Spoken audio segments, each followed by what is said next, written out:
Oi, gente, tudo bem? Sejam bem-vindos ao Estatisticast. Eu sou a professora Fernanda Maciel. Esse é meu podcast sobre estatística e dados. E aqui eu trago profissionais que são estrelares nas suas carreiras, que falam sobre elas, né, suas trajetórias, e assim dando dicas para vocês. Você que quer entrar em alguma das áreas de dados, você que já está trabalhando com dados, mas quer aprender mais, outras opções, e também coisas diferentes, de repente, do que você faz. A convidada do podcast de hoje é a Vitória Comarim. Ela é especialista em Marketing Analytics e especialista em mensuração no Google. Vitória, seja muito bem-vinda ao Estatisticast. E agora, com as suas palavras, se apresente aí para o pessoal. Obrigada. Oi, gente. Eu sou a Vitória, eu trabalho há 10 anos na área de Marketing e Analytics. Eu sou formada em Relações Públicas pela Universidade Federal do Rio Grande do Sul. Tenho tenho MBA em Big Data pela SPM. Desde que entrei na faculdade de comunicação, eu fiquei mais interessada por essa área de análise de dados. Então, quando eu terminei a faculdade, eu fui atrás de uma especialização dentro dessa frente. E sempre trabalhei com análise de dados, né? Então, seja em agência, em consultoria, no cliente e agora no Google. Sempre trabalhei dentro da parte de análise, que é uma parte que realmente me encanta, que eu gosto muito. Enfim, eu tive muita sorte de conseguir fazer isso que eu realmente gosto. E é isso. E como que você descobriu a área de dados? Como começou isso? Você que veio de uma faculdade, num curso, né? Que eu chutaria que não tem dados, tem? O curso de Relações Públicas, ele não tem uma cadeira de análise de dados propriamente, mas ele tem muitas cadeiras de análise de pesquisa.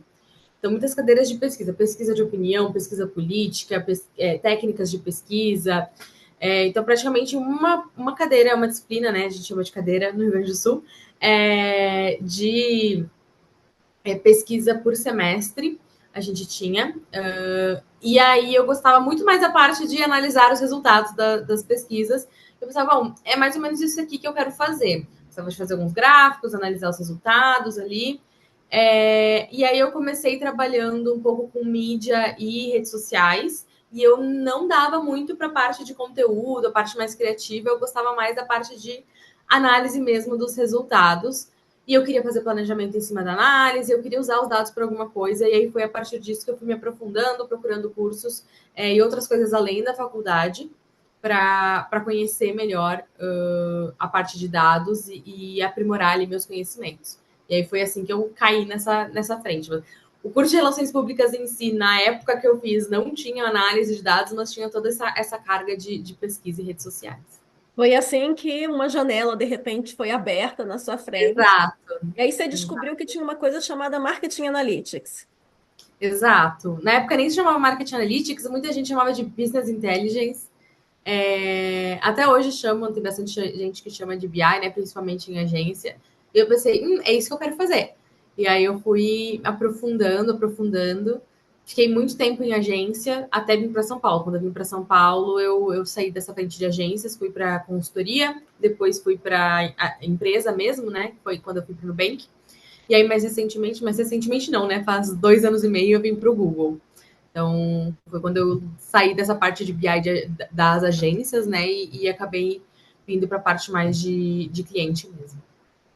E você, com bastante experiência, né? Você trabalhou até em frontes diferentes, digamos assim, porque trabalhar com agência é diferente de consultoria. Aí, com consultoria, você trabalha com empresas das mais diferentes áreas. E aí, você foi trabalhar num banco e agora numa empresa de tecnologia. Dado todo esse aprendizado, né? Essa experiência que você colheu, o que você diria que foi o maior aprendizado que você teve? O maior aprendizado eu acho que é mais relacionado a soft skills do que de hard skills.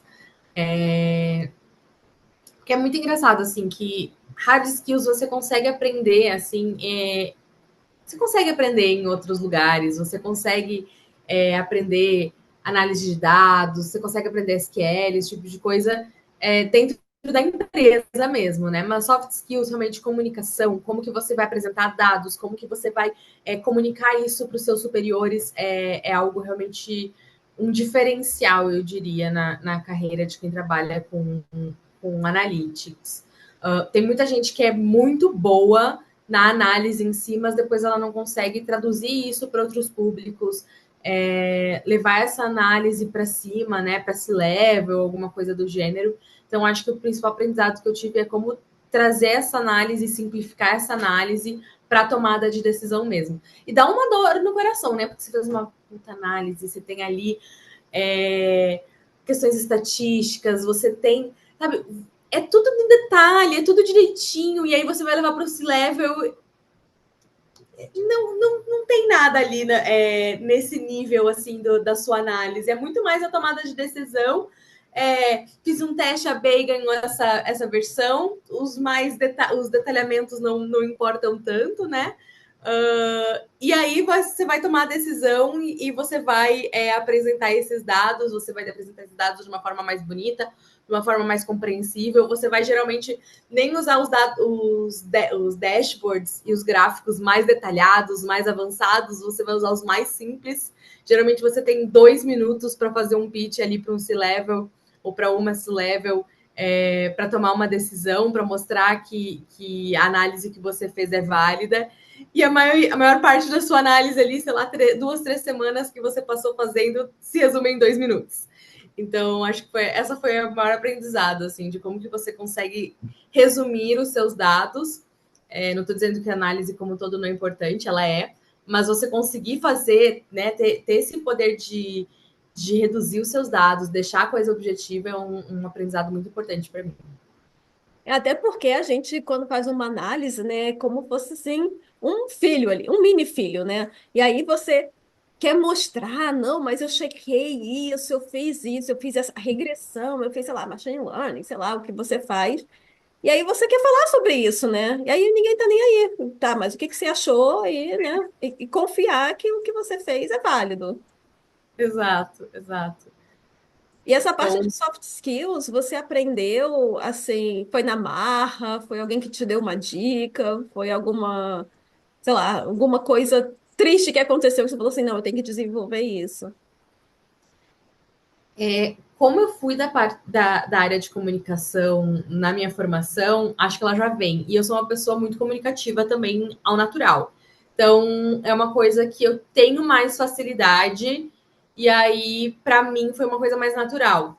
E aí é uma coisa que eu acho muito legal da área de dados, que é como várias formações diferentes elas podem trabalhar dentro da área de dados. Eu tive colega nutricionista, colega biólogo, colega de várias áreas, assim.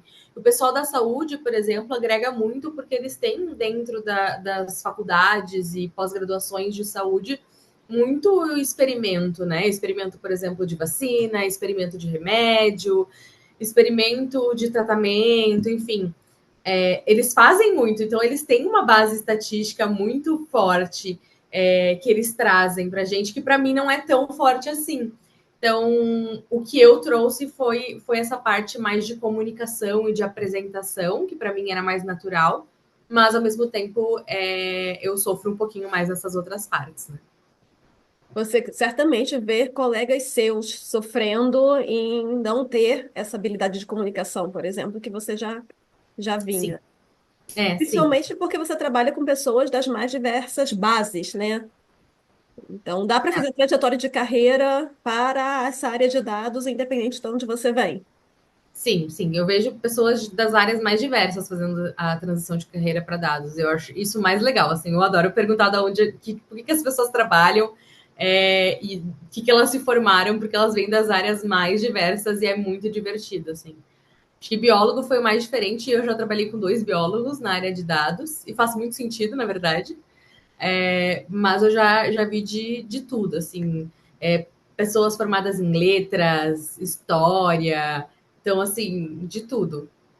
E você, pela sua experiência, você vê diferença na contribuição quando a pessoa tem um background diferente? Vejo porque aí cada um traz, assim, principalmente quando a gente tem um time multidisciplinar. cada um traz uma visão diferente. Eu acho que times diversos são muito importantes, não só diversidade de formação, mas outros tipos de diversidade também. São muito importantes para a gente não ter esse viés em cima do dado, que é muito difícil a gente não ter. Mas também para a gente ter pontos de vistas diferentes ali quando a gente está trabalhando em equipe. Eu gosto muito de trabalhar em equipe, né? Sei que algumas pessoas trabalham com dados, elas gostam mais de trabalhar ali na delas, fazendo a análise delas quietinha, mas eu sou uma pessoa mais de colaboração, assim, gosto bastante de trabalhar em equipe.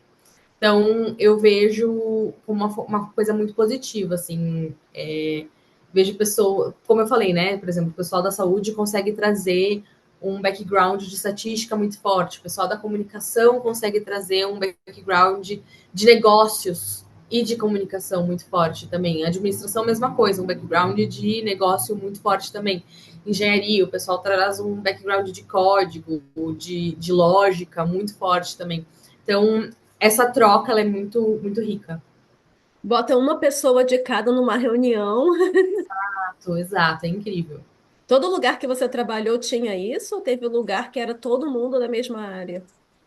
Agência de publicidade, todo mundo é comunicação, né? Tem uma pessoa ou outra que pode até não ser da comunicação, mas a maioria é. Ou então, tipo, tem uma formação anterior à comunicação, que não é comunicação, e a atual é comunicação. Então, está cursando, ou então fez uma segunda graduação em comunicação. Agência de publicidade foi onde eu vi as coisas mais iguaizinhas, assim, as formações. Lá no Google eu vejo uma diversidade muito grande, tem muita gente de engenharia, sim, engenharia de produção e outras. Engenharia de produção acho que é o que eu mais vejo assim na minha área. Mas outras engenharias também, mas bastante gente de comunicação também. E de outras, assim, mais diversos, né? Administração e tudo mais. Quando eu trabalhei no Nubank, eu via bastante gente da comunicação, porque eu ficava, apesar de trabalhar na área de Business Analytics, eu trabalhava numa squad de comunicação, né? Que era bastante gente de comunicação, uma squad chamada de Publisher. Então, eles trabalhavam com blog, com a marca do Nubank e tudo mais. Então, lá tinha bastante gente de comunicação, bastante designer também. O pessoal do audiovisual era um time bem interessante também, bem diverso. E até nessa área de, sei lá, branding, né, design e tudo mais, eles analisam os dados. Sim, muito. A área de design, principalmente, cada vez mais. A área de branding, na verdade, sempre analisou muitos dados de pesquisa, né? Eu acho isso muito legal, que assim, o pessoal de publicidade fica tipo, nossa, mas agora eu tenho que entender isso de dados e eu não sei muito bem, mas você sempre fez isso. Você sempre analisou dados de pesquisa.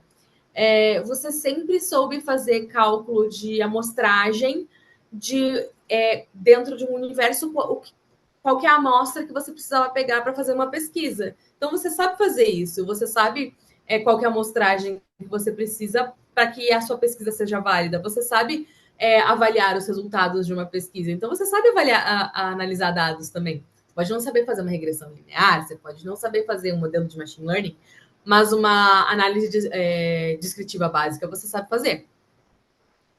Então, o pessoal de branding, principalmente que trabalha muito com pesquisa, sabe fazer. E o pessoal de design, principalmente quem trabalha com design de produto, design de interface, UX, também sabe fazer muito pesquisa, análise de dados, análise de navegação. Então, são áreas humanas, mas que têm um pezinho nas exatas também. O teste AB, certo? Isso, exato. Sempre quando eu penso de pessoal de UX, eu penso ali testando a B, como é que tá o visual do, do site. E nessa sua experiência, o que que você diria que mais te surpreendeu? Seja uma coisa negativa ou uma coisa positiva? O que mais me surpreendeu? Putz, não vem nada assim de cabeça. Já sei. Não é relacionado tanto à parte de dados, mas é relacionado a inglês. O quanto gringos não se importam que seu inglês é ruim. Eles não estão nem aí. eu sempre trabalhei com inglês, mas não com pessoas nativas, né? Que falam inglês nativo. Porque você tem que ler as documentações, tudo mais, é tudo em inglês.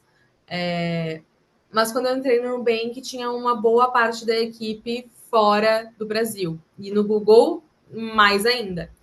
E eles não se importam se seu inglês é bom ou ruim, sabe? Você conseguindo. Claro, o inglês ruim não dá. Mas você conseguindo se comunicar, você pode não ter o vocabulário mais extenso do mundo. Você conseguindo explicar o problema e a solução, tá tudo certo. Eles vão te entender e eles vão aceitar o seu inglês. Acho que a gente brasileiro é muito. A gente cobra muito o inglês perfeito, sabe? Então, eu sou mais cobrada, acho que. Eu sinto mais, assim. Eu fico mais constrangida de falar inglês na frente de brasileiros do que na frente de americanos ou de pessoas da Europa ou de outros lugares. Porque eu sei que as pessoas de outros lugares elas vão aceitar, assim, se eu falar uma palavra errada, se eu conjugar um verbo errado, alguma coisa assim, porque elas estão entendendo o que eu quero falar, o que eu quero dizer. Então, isso foi uma coisa que me surpreendeu muito. Eu achei que a gente precisava ter um inglês perfeito para trabalhar nessa área com pessoas de fora do Brasil. E não é a realidade. Você precisa ter um inglês bom, mas um intermediário já é o suficiente. Isso é interessante porque eu, né, que trabalho, falo com pessoas americanos e não americanos que falam inglês o tempo todo. Eu chutaria que o americano, ele é muito assim, ele aceita, né, você falar, mesmo que fale errado, que conjugue errado, porque a verdade é que muitos americanos só falam uma língua. Então, ele já meio que, claro, não estou generalizando, né, afinal, muita gente não está nem aí, mas algumas pessoas que eu já trabalhei, eu vi assim, pô, ela está aqui se esforçando para falar a minha língua e eu só falo essa. Agora, eu achei muito interessante esse ponto que você falou, que parece que os brasileiros cobram mais, né, de não ter é, uma pronúncia muito forte, né, um sotaque, na verdade, muito forte. Eu nunca esqueço, um dos primeiros vídeos que eu postei no YouTube, gente, já tem 4 anos, os vídeos são todos em português. Mas foi alguma coisa que eu falei em inglês no meio do vídeo, certamente foi o nome de um teste, alguma coisa assim. E eu recebi um comentário assim. Ah, vendo como você fala em inglês, eu até perco minha insegurança. Tipo assim, você, que é professora nos Estados Unidos, fala um inglês assim, então tô seguro Deus, quanto ao meu.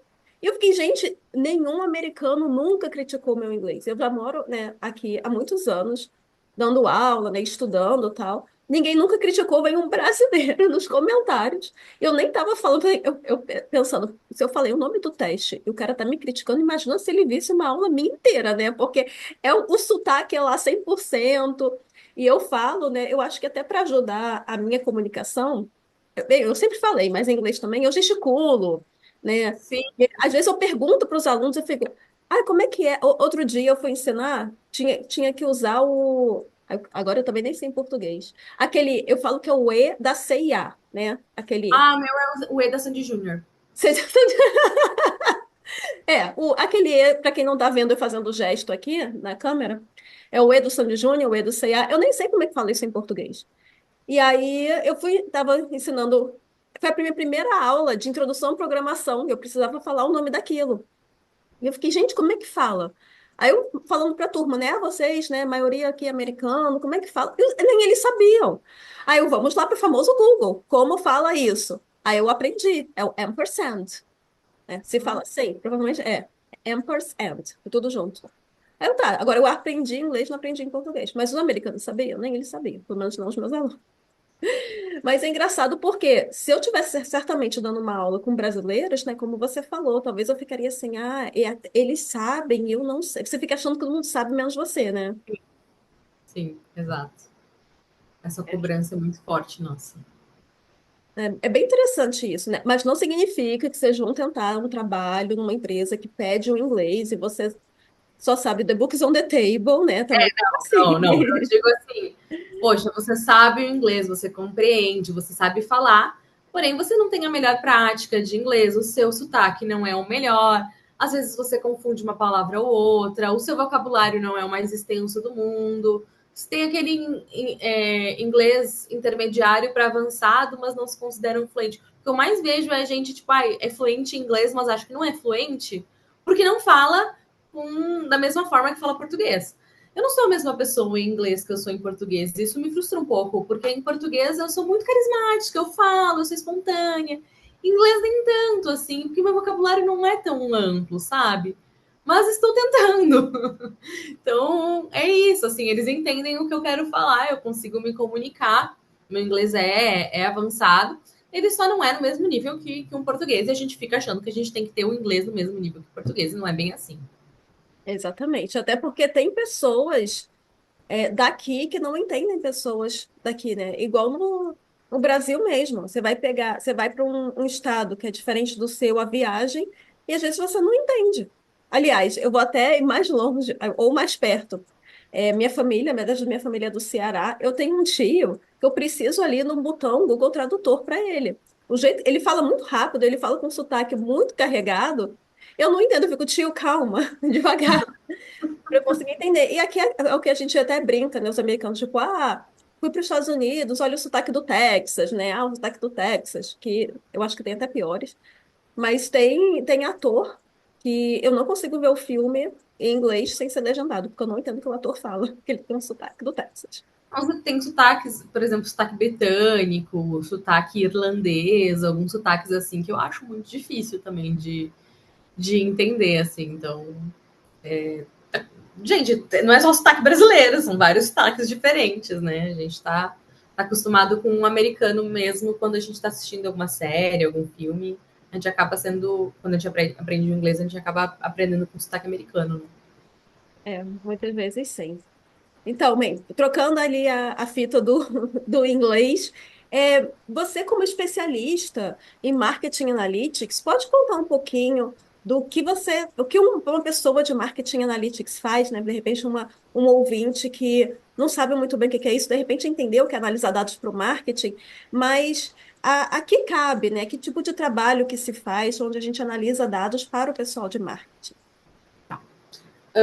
Depende um pouco de onde que você vai trabalhar, assim, então e também o título da pessoa, do cargo, né, da pessoa vai mudar de acordo com o lugar que você for trabalhar.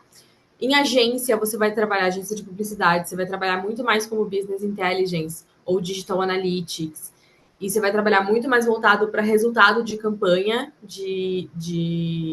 campanha paga, né, de mídia online mesmo. Então, imagina que tem várias pessoas ali que trabalham com mídia, investindo ali para aparecer no Google, para aparecer em outras redes sociais, etc. Ou então até mesmo de forma orgânica, tanto no Google quanto em redes sociais. E essa pessoa ela é responsável por mensurar os resultados e também auxiliar a parte de planejamento, a parte de conteúdo, a usar esses dados para criar novas coisas. Então, seja planejar, seja criar um novo criar um novo criativo, ótimo, né? Criar um novo texto, um novo post, alguma coisa nesse sentido. Isso nas agências mais criativas, né? Eu trabalhei numa agência em que ela era responsável só por fazer testes AB para clientes.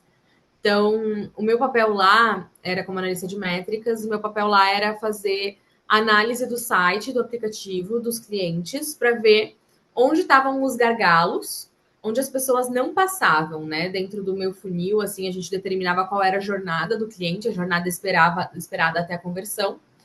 E a gente entendia, né? A equipe de métricas entendia onde estavam os gargalos e levantava hipóteses para aqueles gargalos. Então, pode ser, por exemplo, eu lembro que eu trabalhava com algumas companhias aéreas, às vezes o formulário para você comprar passagem era muito extenso e pedia algumas coisas que não tinham necessidade. A pessoa acabava desistindo porque demorava muito tempo. Ou então, em companhias de varejo, por exemplo, empresas de varejo, você não tinha certeza de que aquele era o melhor preço. Você poderia oferecer isso de alguma outra forma. Então, essa era uma outra forma de você trabalhar com marketing analytics bem nichado com a parte de testes AB e personalização também de conteúdo, né? Trabalhei numa consultoria em que meu trabalho era mais voltado para a parte de atribuição de mídia. Então, você imagina, você está trabalhando, você está investindo em Google, em TikTok, em Facebook, em afiliados, está fazendo um pouco também de orgânico. Você quer saber o quanto você está investindo em cada uma dessas mídias, das mídias pagas, né? O quanto que está te trazendo de volta de dinheiro. Então, isso se chama modelo de atribuição. O Marketing Analytics, ele pode fazer esse modelo de atribuição. Quando eu começo a trazer, por exemplo, TV e outros tipos de rádio, esse tipo de mídia offline, eu tenho também o Marketing Mix Modeling, né? Que é um modelo de atribuição que já envolve ali o offline. Então, o Marketing Analytics pode fazer essa análise também para conseguir dizer, olha, eu estou alocando mais dinheiro nessa mídia que eu deveria estar alocando mais nessa e menos nessa. Essa é uma mídia mais topo de funil, essa é uma mídia mais fim de funil. Então, você tem várias formas de você rever a sua estratégia de investimento de mídia. Ou então, até mesmo você vê, por exemplo, eu comentei, né? Você está fazendo resultado de mídia orgânica, seja redes sociais, seja Google orgânico, o Marketing Analytics pode trabalhar também com uma coisa que a gente chama de SEO, né? Que é a busca orgânica do Google. Então, também é uma possibilidade de trabalho dentro de uma consultoria, dentro de uma agência, alguma coisa assim. Quando você trabalha numa empresa, na maioria das vezes você tem esse chapéu de ser tudo, mas ao mesmo tempo você vai trabalhar muito mais com a estratégia dessas coisas e você vai ter uma agência, um fornecedor que vai fazer cada uma dessas coisas. Então você precisa entender e analisar e tomar uma decisão em cima daquilo, mas você não vai executar necessariamente. Pode ser que você execute, tem várias empresas que têm essas agências dentro de casa, né? Tipo, tem uma agência de atribuição, uma agência de experimentação dentro de casa, que não é uma agência externa, né? É uma equipe dentro da própria empresa. Mas muitas vezes você tem uma empresa externa que te presta esse serviço e você só analisa ali e toma a decisão. E é importante que você tenha esse conhecimento sobre todas essas frentes, o que é um pouquinho mais complexo. No meu trabalho hoje, como Management Lead, que a gente chama lá, o especialista de mensuração, é conseguir ajudar os meus clientes a tomar a decisão sobre que modelos que eles decidem. Eu não sou a pessoa que trabalha com modelo de atribuição, tem um especialista de mensuração que trabalha com modelos e escolhe quais são os modelos, enfim, que as pessoas trabalham, mas eu trabalho com Google Analytics e privacidade de dados. Então, quais são as ferramentas que os clientes têm que adotar para conseguir analisar seus dados, para garantir que estão coletando os dados first party, dentro desse contexto de cookies third party, que a gente sabe que não está exatamente acabando, mas a gente vai ter cada vez mais essa decisão na mão dos clientes, né, dos usuários finais. Então, depende muito de onde você está trabalhando atualmente, né? Então, tem um panorama aí de várias frentes que eu já atuei. E é interessante, né? Você trabalha no Google Analytics, você está, de repente, vamos ver se eu entendi, melhorando até o uso do cliente para ter os melhores resultados usando o Google Analytics, é isso? Sim, sim, sim. E explicando também, né, uma parte do meu trabalho, né, eu dou muito treinamento para os clientes de tipo, olha, como que você usa o Google Analytics, qual que é a melhor forma de você usar o Google Analytics, o que, que tem de novo que você ainda não está usando, o que, que é uma oportunidade para você que você não está usando, até, olha, eu estou vendo que você está usando isso aqui, de repente você poderia estar usando outra coisa, tem uma outra oportunidade que não é o Google Analytics, é um outro produto que você poderia estar usando aqui para analisar seus dados.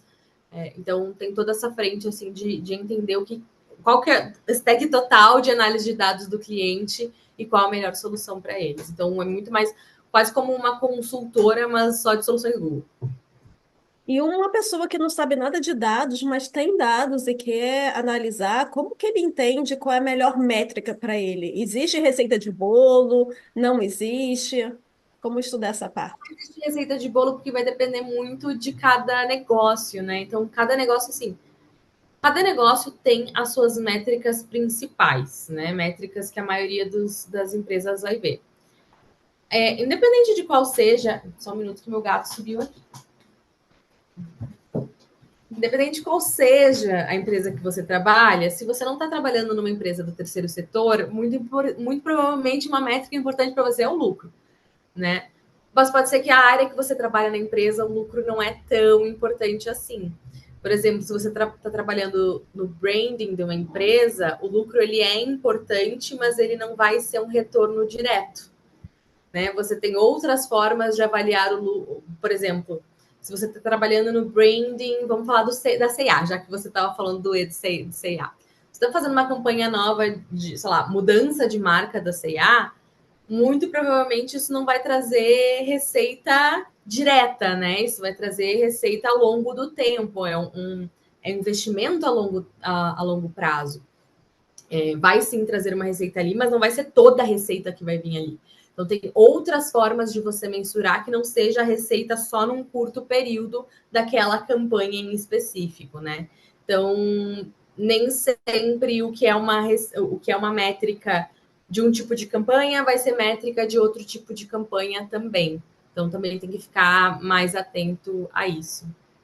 Assim como você até mencionou no começo, né, dessa parte que, eu vou analisar onde que eu tive maior conversão, maior retorno, foi o Facebook, foi o TikTok, porque não existe receita, não é assim, não, o TikTok tá bombando, vou investir tudo no TikTok. Você não sabe, né, depende do negócio também, certo? E o interessante quando a gente trabalha com modelo de atribuição é que a gente consegue ver a jornada do usuário, né? E a gente consegue ver, por exemplo, vamos supor, se o TikTok está te trazendo mais conversões, talvez não é o TikTok sozinho, talvez tenha um Google lá no início. Ou se é o Google que está te trazendo mais conversões, não é ele sozinho, tem, sei lá, Facebook lá no meio. Ou é o Google, mas é o Google Shopping, que lá no meio teve um Google orgânico. A jornada do cliente ela é cada vez maior, não maior, mas mais complexa. Né? Eu tenho celular, eu tenho tablet, eu tenho computador. Eu tenho site, eu tenho app. Então, assim, como que eu trabalho eu tenho redes sociais, como que eu trabalho todas essas mídias, essas plataformas até a conversão do usuário. Então, não é uma coisa tão simples assim quanto eu olhar, né, o que a gente chama de last click no modelo de atribuição, que é quem me trouxe a última conversão, né? Eu tenho que olhar para a jornada do usuário como um todo e entender qual mídia encaixa melhor em cada ponto, e em cada momento do usuário também. É muito complexo, né? Então, assim, uma pessoa vai conhecer a sua loja pelo Google, aí depois ela vê a propaganda da sua loja no Facebook, aí ela clica também, aí depois no Instagram, e depois, sei lá, uma comercial no YouTube. E aí, né? Foi qual deles que fez a pessoa comprar o produto da sua loja? Exato. E aí, se você for ver dentro do modelo de cada um deles vê o seu, né, por exemplo, o Facebook não vê as conversões do TikTok, o TikTok não vê as conversões do Facebook. Aí a gente tem algumas ferramentas como o Google Analytics que vê a conversão de todos, né? Vê ali a conversão cross, que é para isso que essas ferramentas existem, para você conseguir ver essa atribuição de forma geral. Aí você consegue ver, não, beleza, de quem realmente foi essa conversão, mas você também tem que ter a definição e o entendimento sobre o modelo de atribuição para você conseguir bater o martelo de, não, beleza, essa conversão aqui foi do último, ou então ela foi de quem tem mais peso na jornada. Não é uma coisa fácil, é uma coisa complexa. Mas graças a Deus a gente tem umas ferramentas aí hoje que nos ajudam, seja o Google Analytics e outras ferramentas que a gente tem aí hoje que nos ajudam aí a tomar essa decisão. Porque é complicado, né? Se todo anunciante tivesse que fazer esse modelo de atribuição na mão, ia ser bastante trabalhoso. Pois é, e quanto mais redes sociais aparecem, né, há 5 anos não tinha TikTok. E É, então, só surge uma mais possibilidade, né? E mais complexibilidade também. Deixa eu fazer uma outra pergunta também. A gente está falando de marketing digital e um termo muito conhecido, né, pelo menos na minha bolha, que eu, como professora de estatística, é o teste AB. Será que com algum exemplo prático, você tenha trabalhado ou não, você poderia explicar o que é um teste AB? Eu não sei se eu posso dar algum exemplo, porque eu não sei se os exemplos que eu trabalhei, eu não sei se eles são públicos. Mas tem um site que eu gosto muito, que é o Guess the Test. E ele aparece, tipo, vários exemplos de testes A/B e você, tipo, opina qual que você acha que ganhou e ele te diz qual ganhou, qual que foi o lift e tudo mais. É muito divertido aquele site. Ai, que Mas o legal, não teste conheço, já vou lá brincar. é bem divertido. Um teste A/B, ele é uma forma de você testar uma hipótese dentro do seu site, dentro do seu aplicativo, até mesmo dentro do seu anúncio. Dentro do seu anúncio funciona de uma forma um pouquinho diferente, porque dentro do seu anúncio você não vai ter uma versão controle, você vai ter várias versões que nenhuma delas é a controle. Mas dentro do seu site, do seu aplicativo, você tem uma versão controle, que é a versão atual do seu site ou do seu aplicativo, e você cria uma versão nova. Você não vai criar uma versão completamente nova do seu site, nem do seu aplicativo, você vai mudar uma coisinha. Um exemplo pode ser a forma que você mostra o preço. Ao invés de você mostrar o preço inteiro, você pode mostrar o preço parcelado, por exemplo, para ver se isso faz as pessoas terem uma ideia de que aquele preço, na verdade, não é tão alto assim, ou é uma coisa um pouco mais acessível do que, na verdade, porque, por exemplo, se você está vendendo uma coisa por R$ 1.200, a pessoa pode pensar, eu não tenho como comprar isso. Mas se você coloca que é 12 vezes de R$ 100, a pessoa pensa, não, isso eu posso comprar, 12 vezes de R$ 100, eu tenho essa condição financeira. E aí a pessoa compra porque é uma coisa que vai durar, por exemplo, uma geladeira, alguma coisa nesse sentido, uma coisa que vai durar aqueles 12 meses, então faz sentido. E aí você pode testar, então, pegar nesse exemplo da geladeira, se as pessoas compram mais quando você mostra o preço inteiro ou quando você mostra o preço parcelado, tá? Tem várias outras coisas que a gente pode testar. O maior exemplo é sempre a cor de botão, mas a cor de botão não é um bom teste, porque assim, é uma cor de botão, a menos que você tenha um contraste muito ruim no seu site ou no seu aplicativo, a cor de botão ela não vai mudar muita coisa. Mas você pode mudar muita coisa dentro do seu site do aplicativo que vai trazer resultado. Então tem coisas assim, por exemplo, contar quantos cliques a pessoa precisa fazer até chegar até o produto. Às vezes a pessoa precisa clicar no menu. O menu, por exemplo, você vai comprar uma geladeira, você quer comprar geladeira. Aí você clica no menu. Aí no menu você vai ter que comprar itens para cozinha. No itens para cozinha, você vai comprar eletrodomésticos. No eletrodomésticos, você vai clicar em geladeira. Quando você clicar em geladeira, vai ter a opção 2, 3, 4 portas. Você leu. Gente, precisava de tudo isso, podia ter só uma barra de busca para você digitar geladeira e já cair na geladeira, ao invés de ter que clicar todas essas coisas e ficar confusa até encontrar a geladeira que você estava procurando. Esse é um exemplo, uma hipótese que a gente poderia levantar e testar para ver se realmente diminuir os cliques até a geladeira traria mais conversões ou não. Porque a ideia é que quanto mais cliques, também aumenta as chances de desistência da pessoa, né? Tipo, não consegui Exato. encontrar, desistir. Maior o gargalo, exatamente. E tem também a questão do que você realmente está testando. Você está testando mais conversões ou você está testando mais pessoas adicionando a geladeira no carrinho? Então, também tem a questão de qual que é realmente a métrica principal ali do seu teste. Mas é basicamente você conseguir testar mais de uma versão ali do seu site, do seu aplicativo, mudando um item dele. Se você mudar mais de um item, já vira um teste multivariado ali. Então, você vai ter que fazer, por exemplo, se eu quero mudar a forma de pegar a geladeira é a cor do botão, aí eu já vou ter que mudar o botão azul para a forma anterior de ver a geladeira, o botão azul para a forma nova de ver a geladeira, o botão laranja para a forma anterior, o botão laranja para a forma nova, para você Todas as conseguir entender combinações. exatamente, para você entender exatamente o que foi que influenciou ali o usuário, se foi o botão, se foi a geladeira ou se foi a mudança do botão e da geladeira. Então, são formas de você entender o que é mais amigável para o seu usuário, o que leva ele a concluir o objetivo dele dentro do seu site mais rápido. Eu gosto de dizer que teste também é aprendizado, porque assim, tem algumas estatísticas que nem todos os testes que você faz vão ganhar um novo teste, né? Até porque se todo teste que você fosse fazer, a nova versão fosse ganhar, você não ia fazer teste, você só ia sair implementando. O importante é você identificar assim, por que venceu aquela versão, se foi a controle ou a nova, E o que eu aprendi com isso, né?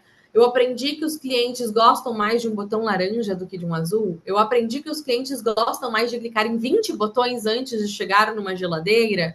Então, assim, é importante você ter aquele aprendizado para nas próximas vezes, quando você for lançar uma página nova, um aplicativo novo, você conseguir colocar esse aprendizado em prática, né? Então, se ganha muito nisso.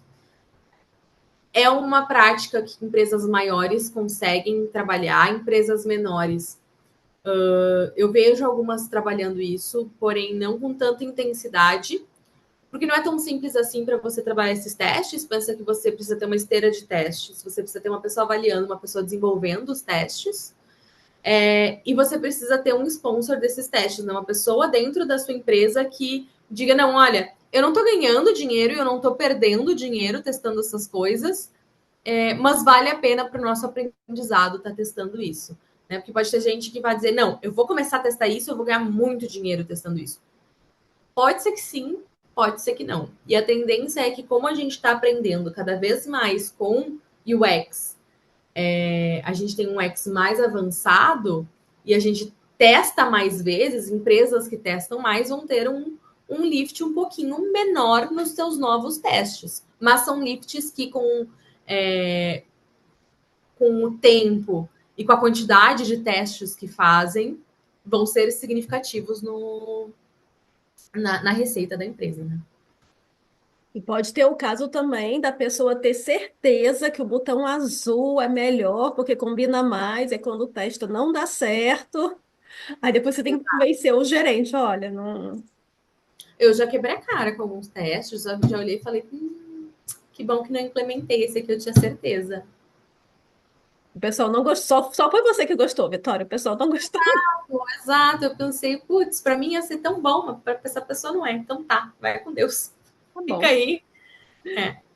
E uma pessoa que esteja interessada em migrar para essa área, já que você falou, né, que trabalhou com pessoas de tantas áreas diversas, né, da biologia, nutrição, um ouvinte aqui que está em transição de carreira, quer trabalhar com dados e se interessou por isso, né, quer analisar as métricas do marketing para aumentar o lucro na maioria das áreas, o que que você falaria para essas pessoas? Olha, tem muito conteúdo de graça na internet para você começar e aí conseguir pensar em antes de comprar um curso, alguma coisa assim, e se focar em alguma coisa, sabe? Eu iria atrás dos cursos do Skillshop do Google, porque eles têm certificado e eles são gratuitos e vai ficar lindo no seu currículo certificados do Google, e eles te dão uma base muito legal. E aí, a partir dessa base, você vai conseguir identificar: não, eu quero trabalhar com mídia paga, eu quero trabalhar com tráfego orgânico, quero trabalhar com Google Analytics, eu quero trabalhar com marketing analytics de uma forma mais macro, eu quero trabalhar com atribuição. E aí você vai procurando outros cursos pagos e mais específicos e mais aprofundados, assim. Eu começaria por lá, assim. Para você ter pelo menos essas certificações que elas são muito bem vistas no mercado, assim. Então, já fica bonito ali no seu currículo você ter pelo menos esses certificados de Ads, de Analytics. Ali acho que já vale bastante a pena. Afinal, assim como o teste AB que a gente estava falando, você pode ter certeza que vai gostar daquela parte. Quando você faz o curso, você vê que não Exato, é a sua praia. exato. Eu fui fazer relações públicas porque eu queria trabalhar com eventos. Não me coloca para trabalhar com eventos, então assim, agora eu trabalho com dados, então assim, da mesma forma, pode ser que você achou que ia ser legal trabalhar com mídia e chegou lá, fez o curso e não é isso. É bom ter o conhecimento. Muito legal. Depois eu vou colocar essas dicas que você está dando, né? Esse site, assim como o site do Teste AB, que eu vou brincar daqui a pouco, vou colocar aqui embaixo. Boa. E como que você enxerga esse mercado hoje em dia, né? Teve o boom aí da área de dados na época da pandemia, estavam contratando todo, a pessoa sabia fazer uma média, a pessoa já estava sendo contratada como cientista de dados, estou exagerando, pessoal. E aí depois teve a onda de demissão, né? E aí algumas pessoas falam que não vale mais a pena, que a barreira de entrada está muito alta agora. Nesse seu nicho, né, com a sua experiência, o que você diria desse mercado? sim, eu acho que está um pouco mais difícil de entrar do que antes. Quando eu entrei, era bem mais fácil de entrar, mas bem mais difícil de ficar, porque também não tinha um incentivo muito alto para você ficar, não. Não tinha muita vaga, as vagas não eram tão bem remuneradas quanto elas são hoje. Então foi, penso que eu entrei nessa área faz uns 10 anos, foi de uma coisa de tipo uns 5 anos que as áreas começaram a ser realmente muito bem remuneradas. Atualmente ainda é uma área muito boa e que tem uma remuneração muito boa. Só não é mais assim super fácil de entrar e super fácil de receber uma remuneração altíssima. Vejo muita gente no LinkedIn falando assim: ah, você vai aprender em 6 meses você vai ganhar tanto, não sei o quê, não sei. Não, não é bem assim. E você vai começar com um salário que não é tão alto assim, mas o salário ele cresce bem rápido. Ele é um salário que ele, tipo, depois que você entrar dentro da área, você entra ali como júnior, você não vai estar ganhando tanto dinheiro assim, mas depois que quando você conseguir chegar como sênior, o profissional sênior, ele é disputado a tapa no mercado. Então, é quando você consegue ter um salário melhor, benefícios melhores, e você consegue começar até a escolher ali qual é a empresa que você vai querer prestar um processo seletivo, de repente até escolher entre mais de uma proposta ali para você trabalhar. E eu ainda acho que é uma área que vale muito a pena você entrar atualmente dentro do marketing, principalmente assim, eu acho que mídia e analytics são das áreas mais não quero falar mal das outras áreas, mas eu acho que são as áreas que estão conseguindo se manter melhor, né? A gente sabe que a área criativa ela é uma área que muitas vezes as pessoas não reconhecem, pensam, ai, por que é tão caro fazer uma arte? Por que é tão caro ser só um postzinho no Instagram, um postzinho no Twitter, um postzinho no Facebook? Não é só um postzinho, gente. Mas eu sinto que as pessoas veem mais resultado no trabalho de mídia e no resultado de analytics, porque ele é mais palpável, ele é mais visual. Você consegue provar o seu valor. Então, ele acaba sendo, principalmente se você for trabalhar em empresas, uma área que você vai ter um salário um pouco melhor, benefícios melhores e um poder de negociação com empresas para conseguir um emprego melhor também. Então, eu acho que ainda vale bastante a pena. Bem interessante isso, né? Porque eu sempre, na minha visão, as áreas onde você usa dados, elas acabam ficando mais em evidência porque tem menos gente preparado para essa área, né? Ou para essas áreas, porque afinal a maioria das pessoas não ligam muito para esse negócio de matemática ou não quer estudar e tem menos pessoas que têm esse preparo, mas realmente essa questão do palpável, eu não tinha pensado sobre esse ângulo, né? Você vê um post e você não sabe se esse post converteu se você não olhar a parte dos dados, justamente, da comunhão. E eu vejo também as áreas criativas cada vez mais indo para algum lado dos dados, não necessariamente ali indo para um lado de vou fazer um modelo de atribuição, mas tentando entender ali como é que eu mensuro isso, como é que eu mensuro meu post, como é que eu mensuro meu criativo, como é que eu mensuro a minha campanha para dizer que a minha campanha teve pelo menos um alcance legal que vale a pena ali para o cliente, para ele, né, a compra da mídia dele valeu a pena. Então, mesmo quem não está trabalhando com dados hoje em dia tem que saber ali um pouquinho para conseguir justificar. Mostrar o resultado, né? O resultado a gente vê pelos dados. Na sua experiência, você falou, né, sobre tá, é um pouco mais difícil de entrar, mas a partir do momento que você vai entrar como um júnior, né, você consegue subir, o salário aumenta.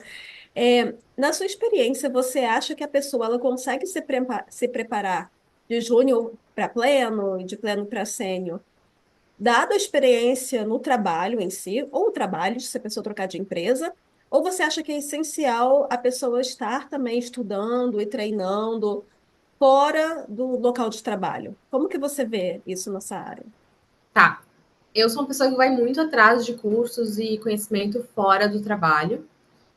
Eu acho muito importante isso, porque eu acho que você tem que estar preparado para desafios que talvez a empresa que você está não te dê, ou surge esse desafio e até hoje não teve esse desafio onde você está. Então, pensa assim, por exemplo, quando eu estava trabalhando na empresa que era só de testes AB, eu não trabalhava com SQL.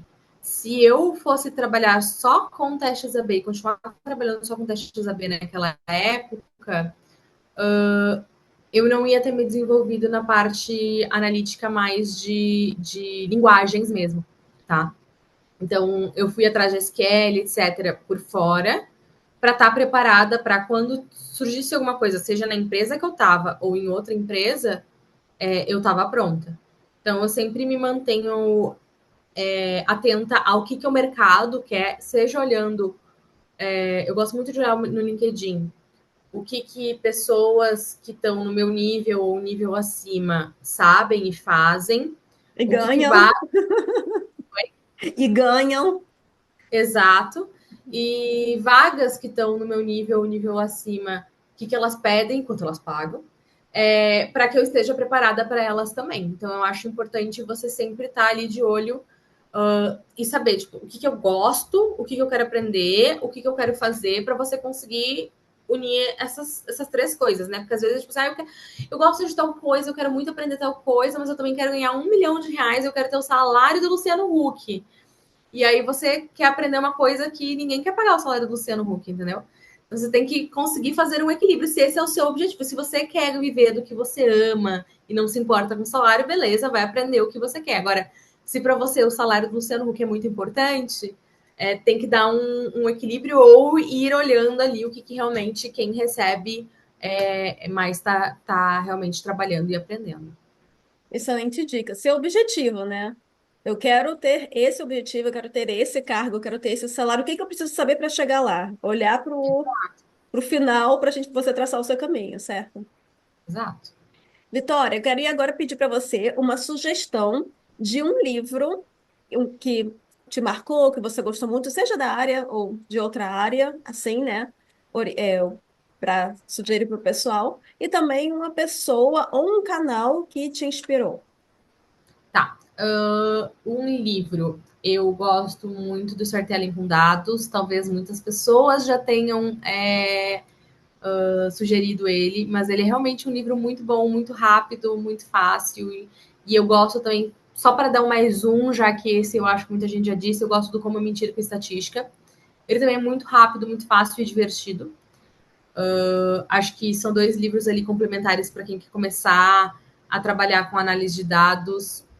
Acho que Storytelling com Dados para quem já está trabalhando e como mentir com estatística, acho que vai até para um público que já está começando mesmo.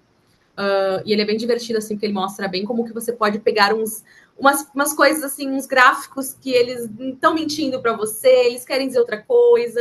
É interessante.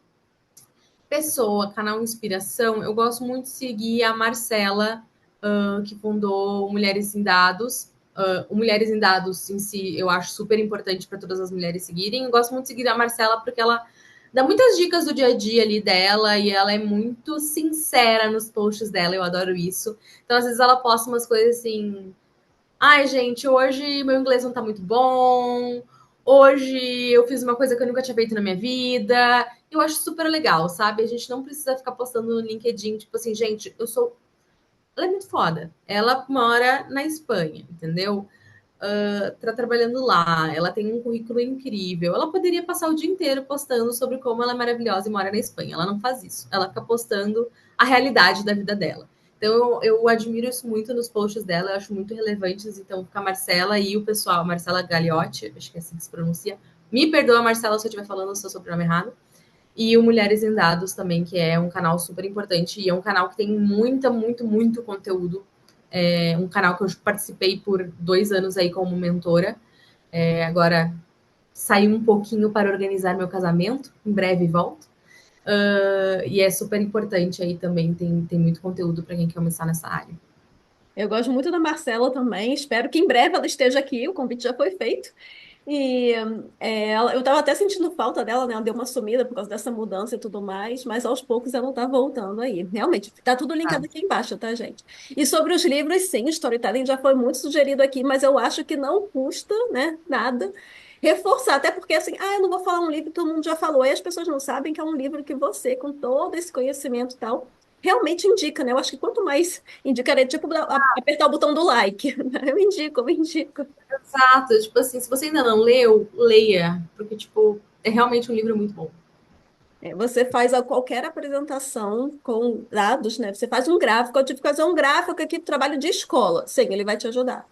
Desde disso, né? Cores, você contar se realmente a história com dados.